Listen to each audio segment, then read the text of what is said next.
Everyone السلام علیکم ورحمۃ اللہ وبرکاتہ۔ دوستو، یہی ہے اصلی لیڈرشپ کی پہچان، جہاں تاج پوشی نہیں بلکہ انصاف اور سادگی ہو۔ سوچیے اگر آج ہمارے لیڈر حضرت عمر رضی اللہ عنہ کی طرح ہوتے تو کیا دنیا کا نقشہ الگ نہیں ہوتا؟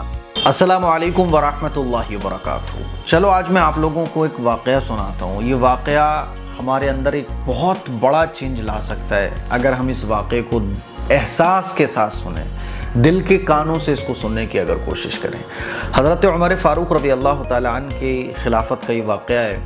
حضرت عمر فاروق رضی اللہ تعالیٰ عنہ نے حضرت ابو بکر صدیق رضی اللہ تعالیٰ عنہ کے بعد جب خلافت سنبھالی تو لوگوں سے معلوم کیا کہ حضرت ابو بکر صدیق رضی اللہ تعالیٰ عنہ کیا کیا کیا کرتے تھے، تو سارے کام تو سمجھ میں آ گئے، ایک کام نہیں سمجھ میں آیا۔ وہ کام یہ تھا، لوگوں نے بتایا کہ حضرت ابو بکر صدیق رضی اللہ تعالیٰ عنہ نماز سے فارغ ہونے کے بعد، غالباً عشاء کی نماز کے بعد یا ظہر کی نماز کے بعد، کچھ کھانا لے کر اس طرف جاتے تھے۔ تو حضرت عمر فاروق رضی اللہ تعالیٰ عنہ نے پوچھا کہاں جاتے تھے، کہ یہ نہیں پتہ، بس ان کو روزانہ نماز کے بعد کھانا لے جاتے ہوئے اس طرف دیکھا گیا۔ تو حضرت عمر فاروق رضی اللہ تعالیٰ عنہ نے کھانا لیا اور اسی طرف نکل گئے جس طرف حضرت ابو بکر صدیق رضی اللہ تعالیٰ عنہ تنہا جایا کرتے تھے۔ اور لوگوں سے پوچھتے کہ ادھر سے حضرت کہاں جاتے تھے، ادھر سے کہاں جاتے تھے، لوگوں نے بتایا ادھر جاتے تھے۔ ایسے پوچھتے ایک جھوپڑی کے پاس پہنچے۔ اس جھوپڑی کے اندر جب جھانکا تو دیکھتے ہیں کوئی تو ہے نہیں۔ اندر داخل ہوئے تو دیکھا کہ ایک آدمی چارپائی پر لیٹا ہے، اندھا ہے، چہرے پر بھی اس کے پھوڑے پھنسیاں نکل رہی ہیں، بوڑھا ہے۔ اس کے پاس گئے اور اس کو کھانا کھلانا شروع کیا۔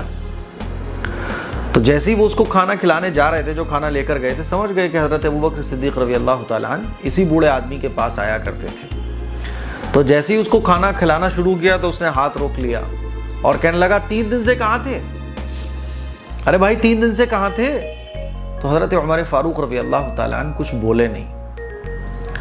اس کو کھانا کھلانے کی کوشش کی تو اس نے منہ میں لقمہ تو لے لیا، لیکن ایک لقمہ کھانے کے بعد پھر اس نے کہا ارے میں پوچھ رہا ہوں 3 دن سے کہاں تھے، اور یہ کھانا کھانے کا اسٹائل کیسے بدل گیا تمہارا؟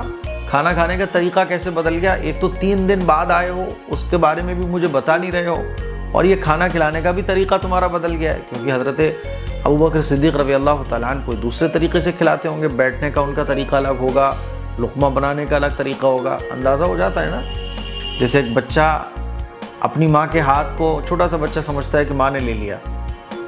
تو حضرت عمر فاروق رضی اللہ تعالیٰ عنہ نے اس مرتبہ کہا کہ میں عمر ہوں، امیر المؤمنین، اور رونے لگے۔ کہنے لگے وہ جو آپ کو کھانا کھلانے آتے تھے اور 3 دن سے جو نہیں آ رہے ہیں، وہ امیر المؤمنین تھے، اللہ کو پیارے ہو گئے، حضرت ابو بکر صدیق رضی اللہ تعالیٰ عنہ تھے۔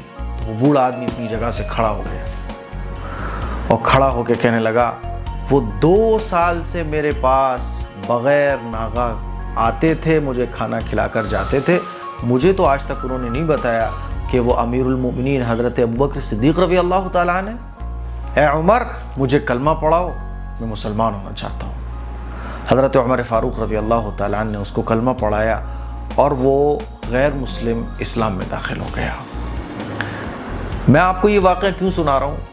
یہ ہے اسلامی تعلیمات۔ اتنا ڈاؤن ٹو ارتھ آپ کو ہونا چاہیے، اتنی تواضع آپ کے اندر ہونا چاہیے۔ اور یہ تواضع کس کے اندر ہے؟ وقت کے پرائم منسٹر کے اندر ہے۔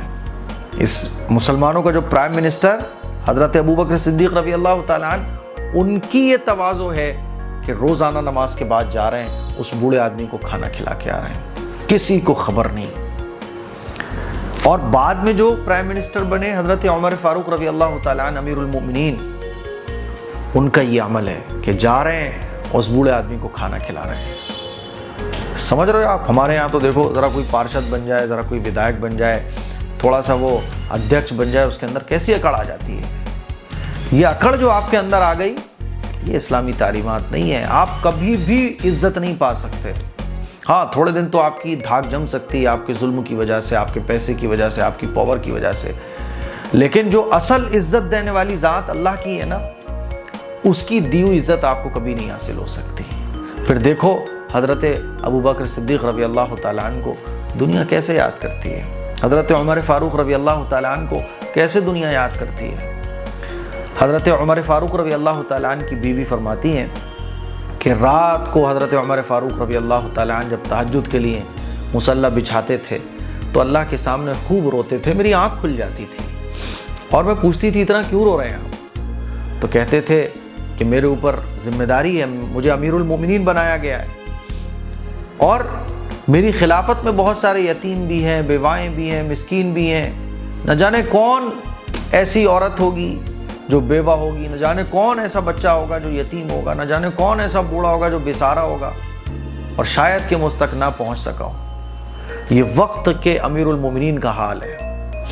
میرے عزیز بھائیوں، میری بہنوں، ہمیں اور آپ کو سوچنا چاہیے کہ اسی اسلام کو آج ہم فالو کر رہے ہیں۔ ہمارا جو اسلام ہے، جس اسلام کو ہم فالو کر رہے ہیں آج کل، اس میں تو اکڑ ہے، اس میں تو ضد ہے، اس میں تو ڈاؤن ٹو ارتھ والا کوئی پہلو ہی نہیں ہے۔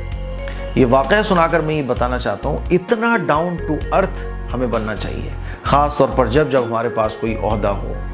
آج تو کرسیوں کے پیچھے جھگڑے ہیں، بیٹھنے کے پیچھے جھگڑے ہیں، ہر چیز میں جھگڑے ہیں۔ عزت دینے والی ذات اللہ کی، اور اللہ عزت کب دیتا ہے؟ جب ہم ایسا اپنے آپ کو بنائیں۔ مجھے امید ہے یہ واقعہ آپ کے اندر، ہم سب کے اندر بہت چینجنگ لے کر آئے گا۔ اس واقعے کو یاد رکھیے گا اور عمل کرنے کی کوشش کیجیے گا۔ السلام علیکم ورحمۃ اللہ۔ یہ واقعہ سکھاتا ہے کہ لیڈر وہی ہے جو اپنے لوگوں کے لیے جیے، ان کے دردوں کو سمجھے، ورنہ کوشش تو بہتوں نے سنبھالی ہے لیکن اصلی لیڈر بہت کم پیدا ہوئے۔ چلیے ملتے ہیں کسی نیکسٹ ویڈیو کے ساتھ، تب تک کے لیے اللہ حافظ۔ ویڈیو پسند آئی ہو تو ایک لائک اور شیئر اور چینل کو سبسکرائب ضرور کیجیے گا۔ السلام علیکم ورحمۃ اللہ وبرکاتہ۔